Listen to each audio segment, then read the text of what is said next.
থেকে শুরু হলো উচ্চ মাধ্যমিক পরীক্ষা। জেলার বিভিন্ন জায়গার পাশাপাশি ডায়মন্ড হারবার সহ বিভিন্ন জায়গায় সকাল থেকেই পরীক্ষার্থীরা তারা পরীক্ষা কেন্দ্রে ইতিমধ্যেই পৌঁছে গেছেন।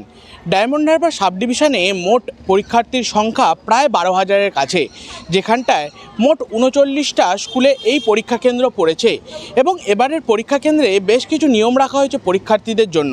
একদিকে যেমন তাদের স্বচ্ছ বোর্ড নিয়ে পরীক্ষা কেন্দ্রে প্রবেশ করতে হবে, ঠিক তেমনই মেটাল ডিটেকটিভের ব্যবস্থা রাখা হয়েছে প্রত্যেকটি পরীক্ষা কেন্দ্রে।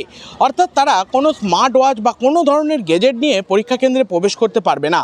অন্যদিকে সকাল থেকেই ডায়মন্ড হারবার বিধানসভার বিভিন্ন জায়গায় তৃণমূল ছাত্র পরিষদের পক্ষ থেকে বিনামূল্যে টোটো পরিষেবা থেকে শুরু করে একাধিক ব্যবস্থাপনা রাখা হয়েছে ছাত্রছাত্রীদের জন্য।